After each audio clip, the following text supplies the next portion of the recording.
Hi, everybody. Thanks for joining us. For those of you who don't know me, my name is Peter Llewellyn. I run the services at MedComms So, information, activities, events, and so on for people who work across the globe in and around medical communications, medical education, medical publishing, and so on, the associated businesses. You'll find lots of stuff going on at MedCommsNetworking.com. You'll find we do a lot of webinar type activity, generate a lot of video content, and that's all over at NetworkPharma TV, along with some more video content. There's hundreds of videos over there on all manner of topics. And a quick shout out to those of you who are looking to get into the business, maybe as a medical writer, account manager, whatever. We've got a resource for you specifically at firstmedcommsjob.com. So lots of things going on, LinkedIn groups and all the rest of it. Have a look around if you've not already had a look, and do give me a shout if there's any questions. These webinars are great. We can get people in from around the world, different experts in talking about different topics. And today I'm delighted we've got the guys from 9 Labs and from the Link Health Group. Sorry, I'll get that right, Eve. Sorry. And we're going to be talking about how we break down the silos in the pharma industry. As long as I've been around working in the industry, we've talked about silos. Is the technology going to help us break it down a little bit more effectively? So look, no more from me. I'm going to hand over to Dan to kick us off. Short presentation and then lots of Q&A, hopefully. So in the audience, please use the text boxes to send in your questions and comments and observations. We'll weave it into the conversation. Dan, over to you. Cheers. So hi, I'm Dan Gibbs. I'm the co-founder of 9 Labs, and we're a software company that's dedicated and focused on developing tools that help industry and agencies, communication agencies in particular, deliver more aligned and more integrated global communications. My background has been predominantly over the last couple of decades been in medical communications. So I've been privy to and I've experienced a lot of the pain points, a lot of the challenges associated with developing as well as distributing, as well as implementing global communication strategies. And I think that in recent years, with post-COVID and lots of home working, etc., the ability for teams to collaborate and to integrate and to ensure alignment globally around the world with their global communications has become increasingly difficult. So what we're interested in is focusing on how we can use technology and to facilitate that alignment, and I think that's what we want to talk about today. Essentially, I think everyone is aware that over the years, the pendulum has swung back and forth in relation to the extent to which different teams and disciplines within pharma and global communications can actually integrate and align. There was a time, I recall, or I know my colleague Mark Rattray has mentioned before, where I think even marketing got involved in clinical trials design, and those days are long gone.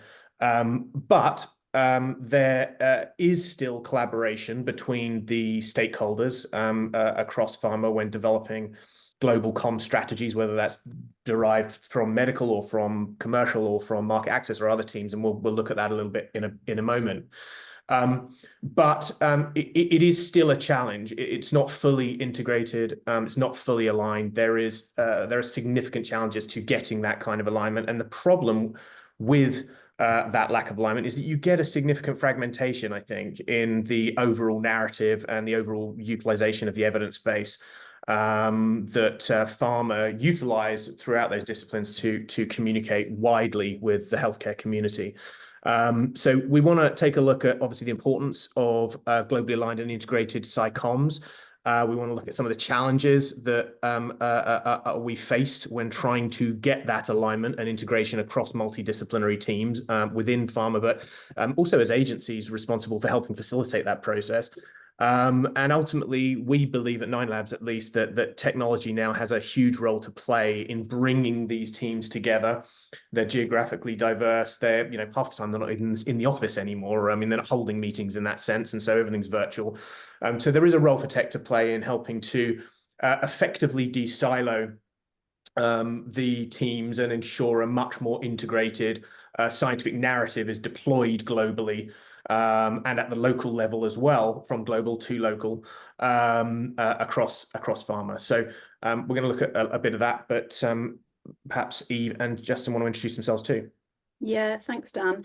So my name is Eve Guichard. I'm currently the Chief Scientific Officer at Link Health Group. We are a healthcare communications agency. We work with medical, commercial, or any functions who want to partner with us in the development of scientific-based communications. So, but my background really primarily is within the psychoms and medical affairs space. That being said, I've got lots of experience over the years, kind of 15-year tenure of working on projects that involve those multifunctional stakeholders, as Dan's talked about. And from an agency perspective, we really see the good, bad, and the ugly of this. So, kind of working across lots of different pharma clients as that pendulum has swung back and forth.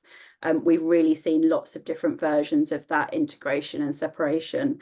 So within that, I've definitely seen some successes in terms of how integration can work really well at particular levels to give us those aligned communications coming out of different functions.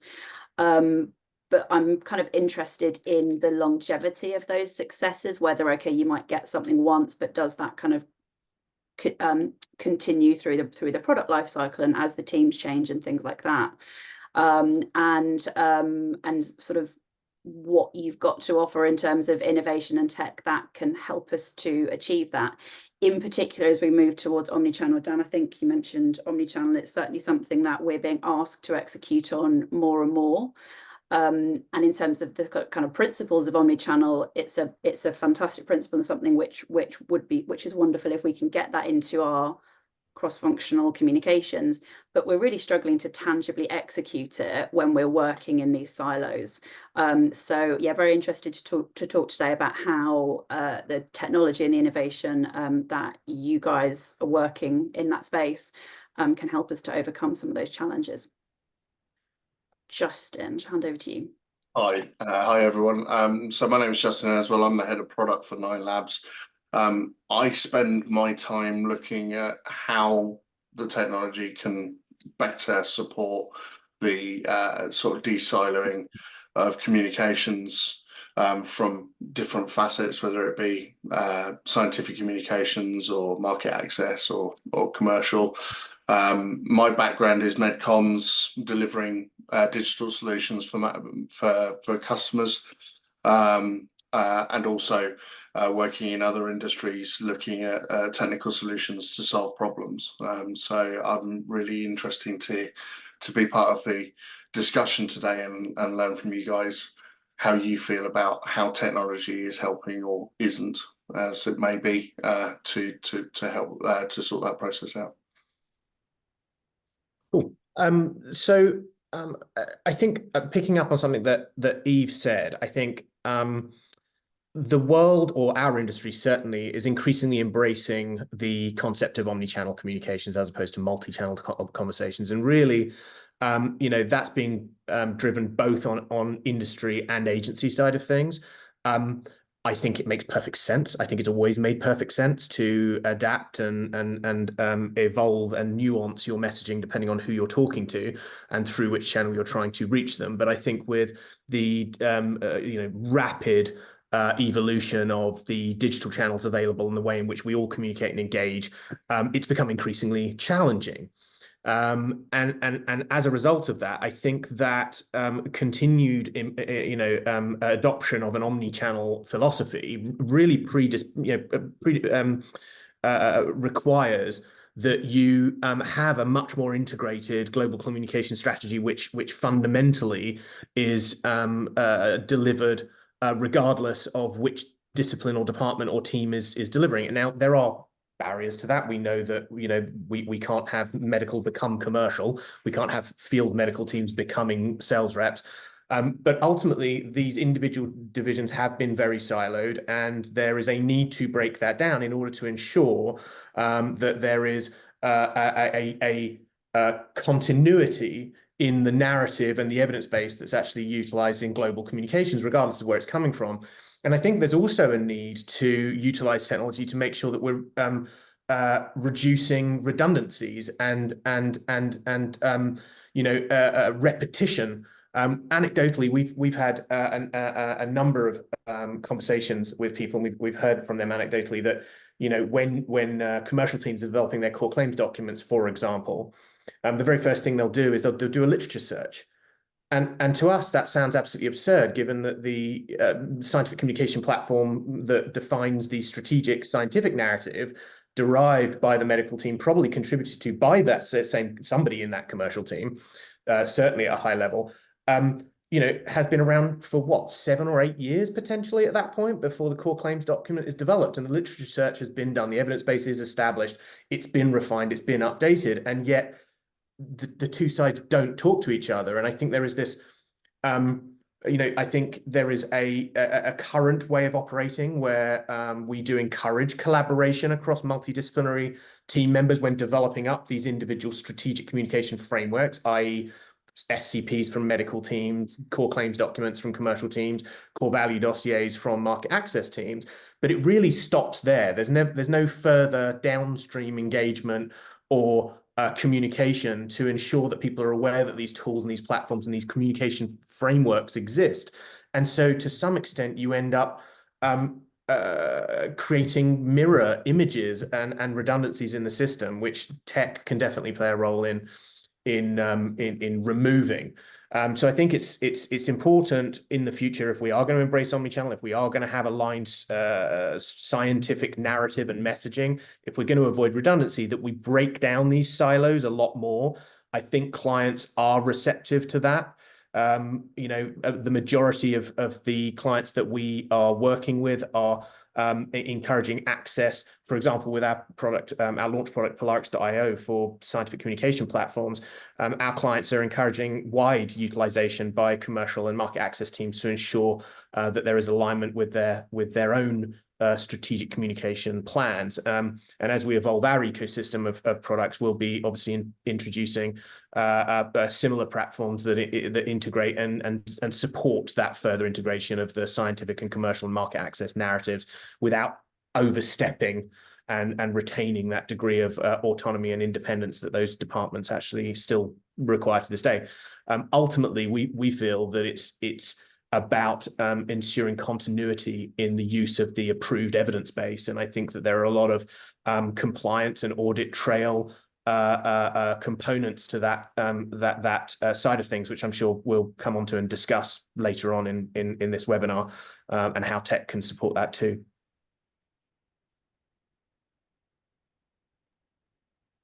So Dan, can I kind of jump in, and I not necessarily disagree with you, but kind of ask you some sort of tangible questions on this. So and I can't see the chat right now because I'm sharing my screen, but if the audience have kind of their own examples of just that as to whether they've experienced these redundancies and these silos and kind of tangible examples of that, it'd be great to see that as well. So I mean, I've worked in a few different examples where we've worked to gain that multifunctional stakeholder alignment. So, you know, because it's not something new, we've been trying to deal with this traditionally over the last kind of 20 years, as you said.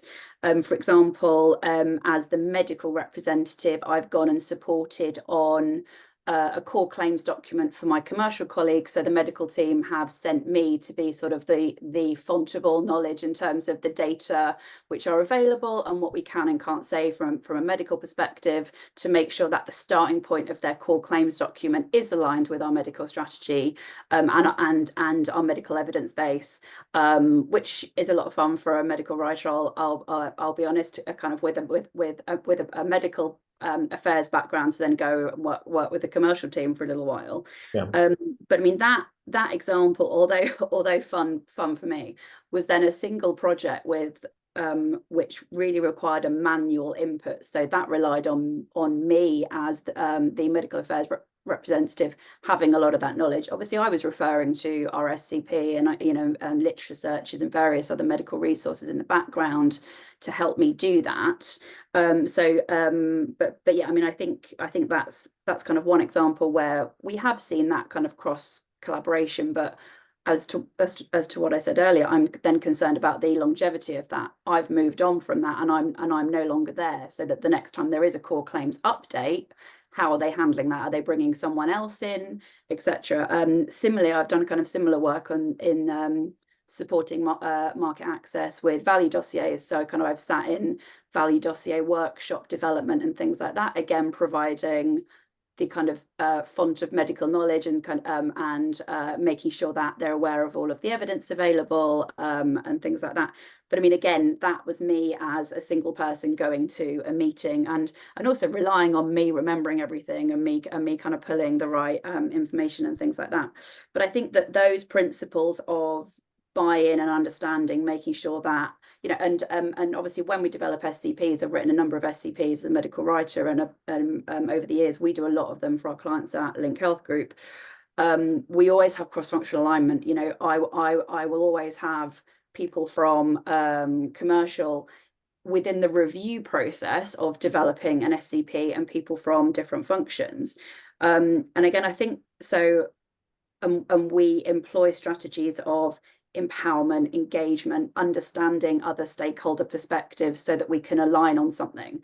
But I'm concerned that we'll sit and align on it in a workshop, and I might have aligned on it with my global functional heads, but then what we're then seeing is that we develop one document and it goes out, and then actually how is it being used, and then is it filtering across the company and across the team? And from my experience, I don't always see that, but I think you've talked to a lot of people where you're getting the impression that it's not necessarily being filtered out to everyone who needs to know it, and then being able to be adapted over time, right? I mean, 100%. I mean, that's the problem. It does seem to, you know, the current process is not without its merits, right? The current process for CP development, it does aim to be inclusive. It tries to ensure that stakeholders from, you know, multidisciplinary team are involved in the development of it. We know that from, you know, years in agency what the process is, multiple workshops, bringing everybody together. I mean, a long time ago, there weren't commercial people in those rooms for the SCPs. It was medical, but actually, you know, over the last probably, 15 years, that's become much, much more common.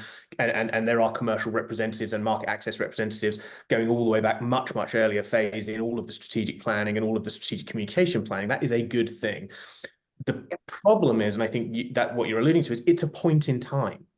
It's a point in time at which there is one person potentially from commercial, one person, normally a very senior person, who is weighing in and inputting and collaborating on a document once every 6 months, potentially, in terms of updates. A lot of the time, by the time the updates are made, the thing's out of date anyway. And there is a question also of format. When all these documents are developed, whether it's an SCP with commercial and market access contributing, or whether it's a core claims with somebody like yourself, Eve, you know, advising and aligning the medical components and letting them know what evidence base is available to support those core claims. Once they actually get created, and they are wonderful and very important and central strategic communication frameworks that I think everybody would agree are incredibly important, they go out into the wide world and certainly from an SCP perspective are largely poorly utilized. They will go on a shelf, they will go in a cupboard, they will go on a USB key, nobody sees them, they disappear ad infinitum until the next update is provided by Global. And so what then happens is you cease to have a living usable document that can actually ensure that it achieves its intended purpose, which is the standardization of communications globally. And when you are trying to, as we are purporting, we are suggesting that you should have a degree of alignment from an evidence base and an overall narrative perspective within the core claims side of things and the core value dossier side too, you're getting so much fragmentation at that point the minute it's pushed out to the local markets, and there's no way of monitoring who's looking at it, no way of tracking which messages are actually being used. You know, let's take it from the core claims side of things. The core claims get adapted greatly at the local level because they're all based on local labels. So you know, there's a lot of opportunity for that fragmentation and that breakdown of a cohesive, coherent overall scientific narrative being distributed from in a unified and coherent way from an organization to an external audience. If you layer on omnichannel on top of that, you've got however many levels of complexity that lead to a lack in that cohesive narrative. And that's what we absolutely have to do, though. We have to be able to have things adapted by different functions, by different regions, by different users. And we're seeing in omnichannel now that we're also adapting based on an HCP persona or the channel by which they're accessing that information. So although we want to start at that starting point to ensure to support with that consistency, everything then has to be adaptable, right? Yeah, everything has to be adaptable, but it also needs to be traceable. The point of a global communication strategy is that it is a global communication strategy. It's not supposed to be sent out into the ether to either be ignored or to be adapted or modified in so many ways that it ceases to be consistent. That to me seems to completely defeat the intended purpose of developing these documents and frameworks in the first place. So I think it comes back to what is the role of technology in this. If there are traditional methods and there's software such as Microsoft software that you can use to distribute all these documents, that's fine. You're still not in any meaningful way providing an audit trail of exactly where the changes have taken place, who's made those changes, who's contributed and had a voice in the conversation about what direction that particular narrative should go. And you're certainly not monitoring or tracking, in particular in the local markets, how those specific messages are being utilized in the creation of new assets. So I think there's a compliance question here too. Absolutely. I think you need to also look at the term omni-channel. It doesn't only relate to outbound communications. It's not just about how we deal with the communications to HCPs, to patients, etc. Omni-channel is also an internal initiative. The same standards with omnichannel that apply externally for the business have to apply internally. And the point of omnichannel is to deliver consistent communications across all channels and be able to track the efficacy of those communications. And without decent analytical tools and KPIs in place, that becomes a very, very difficult job. And what will tend to happen, and in my experience working with clients, is that they will shut down and return to the default position, which is, I know what I need to do, so I'm just going to get on with that, rather than I need to work with all of these different people and have these things running in the right way. And, technology is absolutely at the forefront of helping that process. And, we need to make things more visible. And by making them more visible, we keep people more engaged and more honest in the process. So there really is a role to play here, both from a technological standpoint, but also applying the standards and processes of omni-channel communication internally as well as externally. Guys, can I just butt in? Sorry, guys, but I hope I'm not just doing this for my own purposes, as it were. But I think we've talked a lot about omni-channel. Dan, you talked about omni-channel, multi-channel. I'm not sure that we'll all agree on our definitions, and I just wondered whether it's worth just explaining a little bit. We've had this conversation. We don't. I will lead. So can you address that one just a little bit? So multi-channel is the utilization and the distribution of messages through whatever channels that the users are wanting to receive their information, and it's a standardized set of messaging that's then delivered. Omni-channel messaging is about adapting individual messages to have the appropriate lexicon, nomenclature, tone, style that is appropriate for a particular stakeholder target audience, whether that be an HCP or a patient or a nurse practitioner, as well as through which channel you're selecting to reach them. So the message is adapted and tailored and nuanced depending on where you're reaching people, which channel, and who they are, and the nature of the communications that resonate with them. And so the idea being that you maintain a consistent, and Eve may completely disagree with this definition of omnichannel, I'm sure she will, but you maintain a consistent overall look, feel, experience for the audience, for the person that you're trying to communicate with, whilst subtly adapting the language and the tone and the style of the communication dependent on those two factors, who they are and the channel that you're reaching them through, which, to my point, just seems to build compound the problem, if you will, of having sensible, aligned communications that don't veer off in lots of tangents, let alone between discipline. But actually, when you layer on that sort of omni-channel matrix of 4, 5, 6, 7, 10 different audience members that you're trying to reach via 10 different channels, it becomes extremely complex. Would you agree with that, Eve, or have I? I actually would, which is, you know, we Remarkable. don't always agree.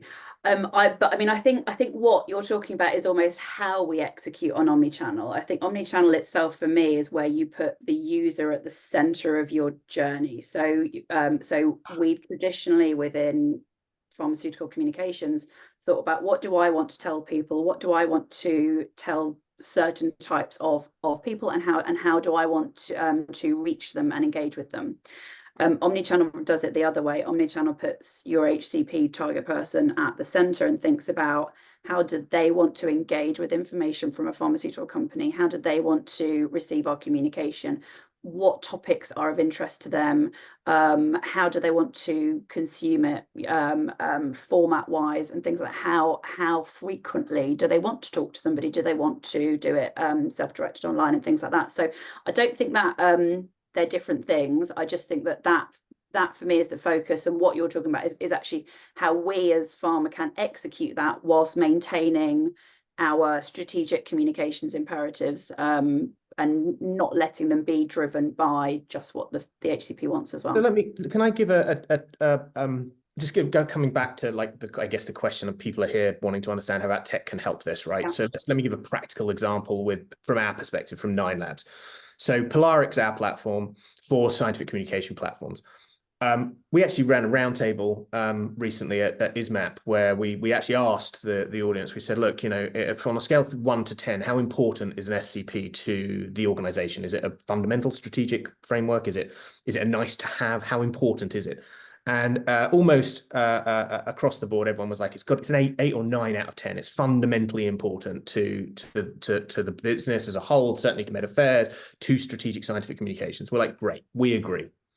Second thing is, okay, how effective is the current SCP at actually achieving its intended stated goal of aligning and standardizing the global strategic communications, scientific communications across a geographically diverse organization? And I think the worst we had was somebody said -2.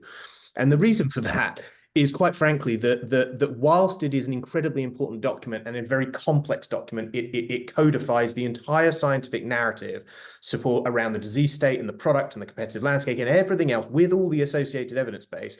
It's really not fit for purpose in large part, because once it gets distributed out in current forms, it rarely gets used. And again, we've had meetings recently with European regional heads of medical affairs who have said to us, look, you know, yes, we get the SCPs. None of the local team uses them because they go straight to the approved slide decks. They don't look at the SCP. They just grab and cherry pick slides. And I'm like, okay, well, that's fine. But on the one hand, if you agree it's fundamentally important and it's the backbone of aligning and standardizing communication, on the other hand, you're saying nobody looks at it because they can't find it. They can't find what they want in it, and it's not practical. How is that fit for purpose? And so at 9 Labs, what we're trying to do is use technology to ensure that you can distribute that important document, and it can be used, it can be accessed, it can be searched, it can be monitored and tracked in terms of exactly how it's being used in the local areas. And all of a sudden you have this huge investment in the development of these scientific strategic frameworks actually being worthwhile. And actually getting an ROI, because you can measure and monitor and actually point to the fact that your intended goal of standardizing the way the whole company talks about this particular disease state or product is actually being rolled out downstream. There is pull through of your strategic messaging, your scientific messaging, all the way down to the local markets. Now you put on top of that the omnichannel as well, it becomes increasingly difficult. But again, with Polarix, you can then see exactly who's using which messages where in the creation of which slide decks. Is there a medical director in France who's developing some MSL slide decks, and they're using message 1.1.2 out of the SCP, which they've literally dragged across from Polarix and created a slide deck with? That's all monitorable and traceable. And then you've got an audit trail from a medical, legal, regulatory approved, or mostly medical legal, to be fair, for an SCP, approved SCP at the global level, and actually how it's being used at the local level, because it becomes practical. It's a real practical use of these fundamentally strategic documents. And we are constantly being challenged on how we demonstrate the value of what we do within medical affairs. We can't, you know, so as a whole, but also on our individual projects, you know, and just and so actually having some metrics as to how this is being used and where and what's resonating as well, so that we can then go back when we're then doing an update and look at that data and help us to evolve our communication strategy. I'd add in as well, like there's some very, I mean, this I was told not to fearmonger. I'm not fearmongering. I'm just observing. There are some very real reasons that you would want to do this. You know, back in the day, the reason that that people widely adopted data vision was because of the Grassley legislation in the US, where companies were being fined for ghostwriting. We all agree that that was a bad thing. We have done for decades, right? That is now, we need systems to trace and view exactly, you know, the contribution that authors have made, every step, every change, every letter that's changed, every word that's removed. And I would argue that we're kind of looking at a similar fundamental dynamic shift today because of the news recently of a very large fine levied against a large agency network for their role in the marketing and communications around OxyContin. And you know, that was amounting to $350 million. So there's a very practical reason, in my view, whereas in the past, I think agencies might have said, hey, well, you know, we're kind of protected in the development and creation of all these assets for our clients by the fact they've gone through MLR on the client side. Well, the state's attorneys general in America don't seem to agree. Now, I mean, I don't know the entire case law, but like it would seem to me that the argument would be from the agency that, look, you know, we did everything based on the data provided from the client. We've got all this data. We made these materials. They have to go through the client's MLR. We can't be exposed to liability on that front. Well, they disagreed, and it was $350 million. So I would argue that it's not a philanthropic endeavor to try and align and monitor the way in which messaging is distributed globally from a pharma company. I think there is a vested interest on the part of certainly agency groups too, who also seem now to be exposed to some degree of liability for the materials that are put out, regardless of whether they've gone through MLR. So the ability to have a system in place that lets you trace everything from a global, centrally approved, MLR approved SCP, or the core claims for sure, or the core value dossier would be, in our argument, would be extremely beneficial to everybody involved. I think there's anecdotal evidence as well, picking up on a point that Eve just made about proving the worth of medical affairs and you know, having data to back up those activities. I was working with a client last week who their first request out of the gate to me was, how do we prove that our SCPs are actually being used? You know, there are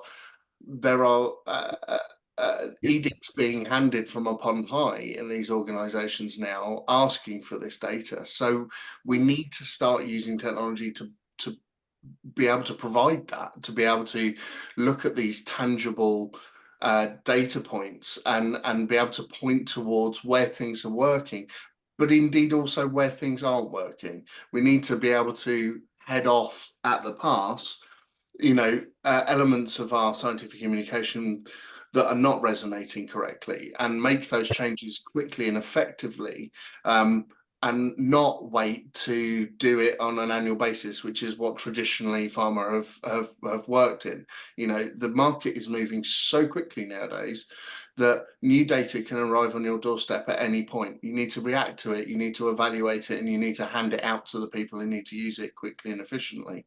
And the only way of doing that effectively in our minds is by utilizing the technology that's available to us. You must have seen that, Eve, right? I mean, you must have seen that broadly, like when in the development of SCPs, you know, you've just spent 6 months creating this thing. It's a thing of beauty. It's huge. It's profound. It's so it really upsets me, Dan, when you talk about them not being used, given the number of these I've written over the years, and then you talk about them not being used. I mean, sort of we've done webinars on this actually, and with Maps and ISMAP and Peter. I think we've have talked about this before, around the challenges of how we get those documents out there and used and becoming living documents. I guess what I would challenge you on now is because it sounds amazing if we can get to that point, but I'm really interested in your take on how we can actually affect this within the pharmaceutical industry, because I think that we've seen different tools be used, but I think that what you're talking about achieving requires an ecosystem of tools which are all talking to each other, or or one kind of one platform, or one ecosystem, or at least things which all integrate and talk to each other. But also, I mean, I've had many a sleepless nights over trying to convince an IT department at a pharmaceutical client how to implement something which our client wants. So what could we talk about, maybe some of the practical aspects of actually how we do achieve this? Yeah, I mean, like, from a starting point, I mean, I think implementation is actually a lot easier than you imagine, because I mean, our tools are web-based, so we don't have to have any software installation or anything else. So it's not so much a question of persuading IT that they're permissible. It's really, the bigger question is, do we play nice with all of the other existing platforms that exist? Yeah. Nobody wants to introduce loads and loads of platforms that, even if with Polarix it's very niche and focused on SCPs, Origenics is very niche and focused on core claims, Valix is very niche and focused on core value dossiers. The reality is that it has to play nice with Viva, with SharePoint, with all these other platforms. And also it has to play nice with other comms platforms like DataVision, like Komodo, like Hubstrat, like what's the other one that I've forgotten? Cymax. Cymax, yeah. And we actually have an open API, so they can integrate with all of our tools seamlessly. We don't have to. The conversations that we have don't tend to be with IT per se, Justin, right? The drivers for adoption for us really are people in medical and commercial excellence and operations, people that take a view across the entire organization and want to improve efficiency, improve cost effectiveness, improve the actual achieving of the stated outcomes or intention of these very expensive. I mean, let's face it, an SCP is like 100 grand. If you're going to do an SCP, it's going to be about $100,000 for every SCP in every indication with an agency. Great. How many products are out there right now in phase 2, phase 3, or in line, multiplied by the number of indications they have? So how many SCPs are live at any one time? It's hundreds of millions of dollars that's being invested in arguably fundamentally central strategic frameworks that are not necessarily achieving their intended outcome as effectively as they could. I think that's the argument. I know, Eve, you get offended when I say that they're not being used at all. That's me being upset, not offended. I'm exaggerating. They do get used. Agencies use SCPs all the time. We use them. I use them. Yeah. Yeah, of course they do. Our argument is that it's just not efficient. And when you're spending that kind of money, not being able to prove that it's achieving a particular outcome, I find absurd and I find strange, given that it's the people that are involved in the development and utilization of SCPs are primarily people that kind of like measured outcomes. They tend to be from a scientific background. They tend to want to go, well, if I do this and I do this, I achieve the desired effect and I want to measure it. Well, in this case, it doesn't seem to be the case. It's just like, it's like Field of Dreams. If you build it, they will come. We create an SCP, we chuck it out, we think they use it. Okay, well, that doesn't seem efficient and effective to me. And if you throw omnichannel in there, it becomes increasingly complicated. So I think there are a lot of people out there, is my point, within commercial excellence, within and medical excellence and operations, who are looking for ways to say that they are taking steps to ensure that all of that investment is worthwhile. Yeah. To ensure that they can develop all the data and proof that it was worthwhile doing it, and that it's being used correctly to achieve the stated goals of effective communication. It's being used well. I don't know how else you oversee or visualize a kind of omni-channel matrix that represents that kind of complexity, unless you're using good user interface, UI, UX, work design, because it just becomes so complicated. I mean, 20 years ago, I used to do these things called Mercura matrices which were communication matrices back at Publicis Health 20 years ago when I started there.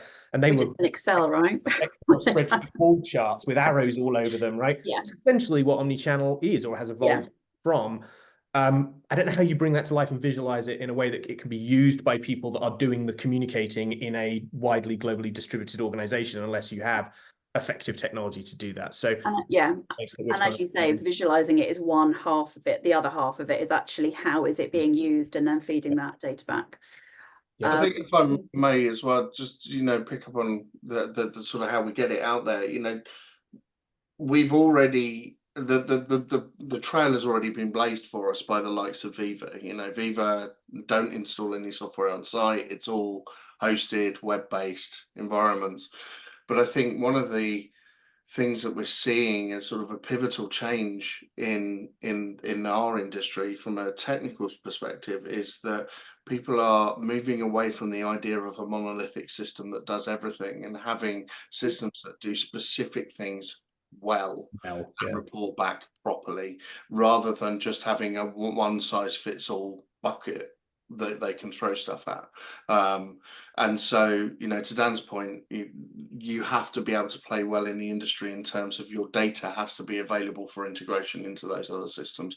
And that's something that we're very keen on making sure that our systems do, and that we also talk to other technology folks in the industry and promote that ideal as well. You know, so it's there's a high level conceptual argument here of better systems talking to each other, doing the right things, rather than one big system doing all of it and not particularly delivering on where it needs to be. So can I just pick up on a question from the chat, Peter, if you don't mind? So Dawn's just asked about giving an example of what the output looks like, and what specifically we can track. So the entire all of the platforms are native web-based platforms. We don't support outputs in terms of downloads. We don't want anything outside the system. It's a completely ring-fenced closed system. So all the editing, all the creation, all the updating, all the distribution, all the tracking and everything is done natively in the products themselves, in the platforms and tools themselves. In terms of what can be tracked, it's literally everything. So what we have done is every change, every comma, every comment, every resource that's used as a reference, every markup, that is all tracked. Every version is tracked. Everything is tracked. But moreover, once you publish your scientific communication platform or your core claims document, when it goes out to the organization at the local level, we've developed Microsoft add-ins and Adobe add-ins which basically, for those that aren't familiar with them, because I wasn't before Justin built them, which essentially allows us to surface our tools inside those pieces of software. So for example, if there was a medical director in France who opens up PowerPoint to create a slide deck for their MSLs, there's a little polarix.io button in the nav bar. And when they click on it, they can see and interrogate their entire SCP, and they can look for messaging, they can look for the evidence base, the references, they can look for images and graphs and tables, and they can literally click and drag across the materials that they want into that asset that they're creating at the local level for their market. And of course, all of that is tracked. We know exactly which messages they're using to create their slide deck. We know which graphs, and that's really interesting actually, because it was I believe it was the graphs and tables that were manipulated in the case that I referred to earlier that led to the massive fine. It was very basic tables and graphs that had been changed to logarithmic scales, I believe. So we can track exactly which of those particular items are being used to create slide deck number 1 for the field medical team in France. And in fact, what we're then looking to do is obviously make sure that the MLR process for those local market assets is ultimately native too, but that's for down the road. So essentially, the track and traceabilities throughout the process, from creation of SCP to utilization of SCP and the creation of new assets by local markets. You can also translate too, I should add. So like if you have local markets translate. I must admit, sorry, I was jumping in slightly, but the translation thing was the question I was going to ask, because that's one of the obvious questions. But again, we're going to run out of time in a couple of minutes. But I just wondered whether you can talk to this one. I mean, talking about a technology like this, the platforms, it all sounds very appealing. But presumably, the idea is that different agencies and suppliers would then work on this platform and access the information. And I just wonder. I mean, I love the idea, but I've seen a number of attempts where this sort of thing is tried, and then the human beings get involved. And it's okay when one agency is working with you, but the idea is that all the agencies have access to the literature search, and that's when it all sort of breaks down. I just wonder whether you can talk to that a little bit of what happens in practice and what you can do to maybe support the different agencies in a position like that. Does that make sense? Yeah, absolutely. So, I mean, anecdotally, we work with a very large client in the US that has adopted Polarix, our tool for our SCPs. And they have made the agency partners that they have part of the process. So they haven't cut them out of it and said, right, here's a tool that you're going to end up using, but we're going to do all that work first. They've put them sort of front and center in that process to get them used to the idea of using a different tool and to using a system that allows this.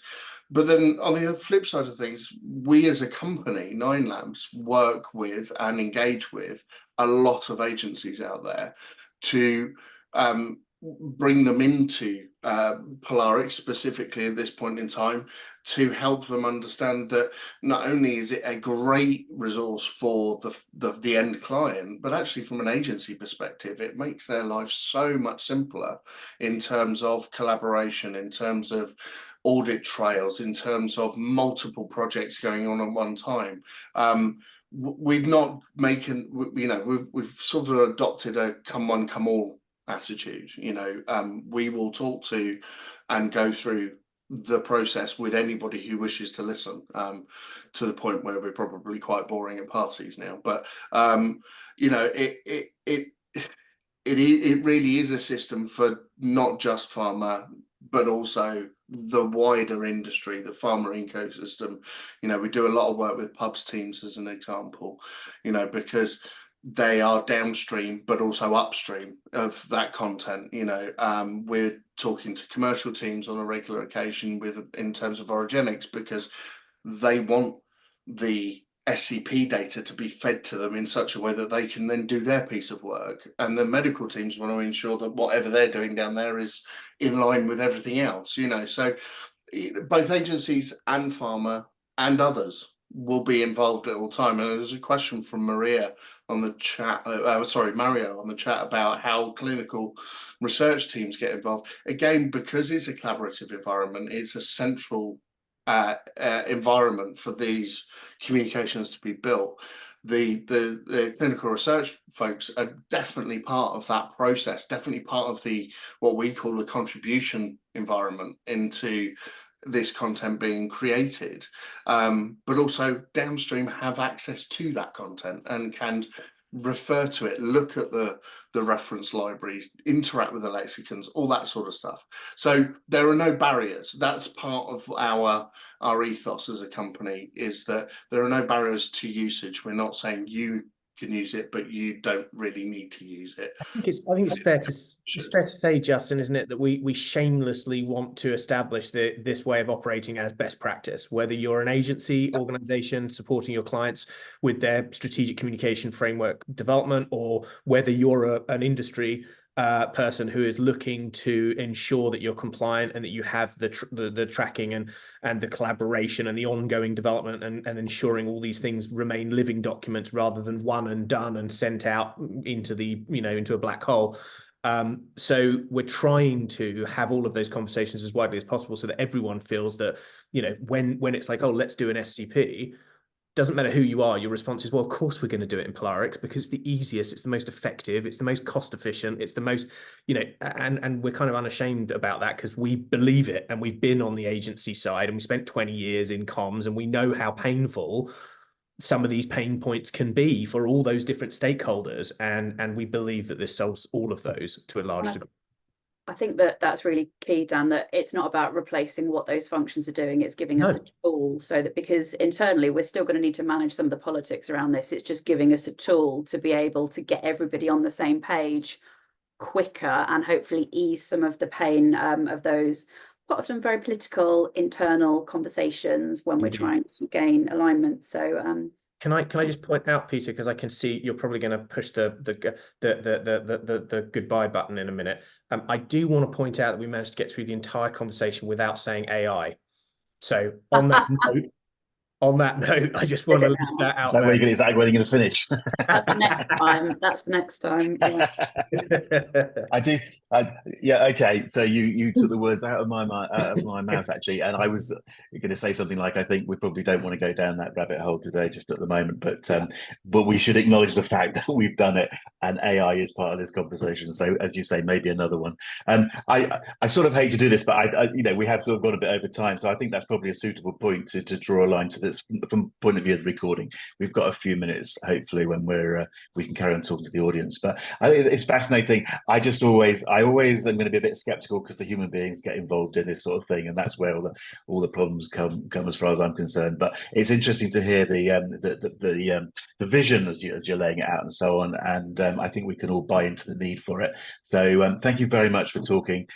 I know I can say on your behalf you're very happy for people to contact you. That's an important message. LinkedIn is an easy way of doing it, so hopefully people will follow up specifically about the products, but also just generally about this whole issue. So thank you very much into the audience. But let's draw the line on the recording, if I may. So I'm just going to ask all the panelists to give us a little wave as we say goodbye. Obviously, if I can help, medcommsnetworking.com is the place to come, but take care, everybody.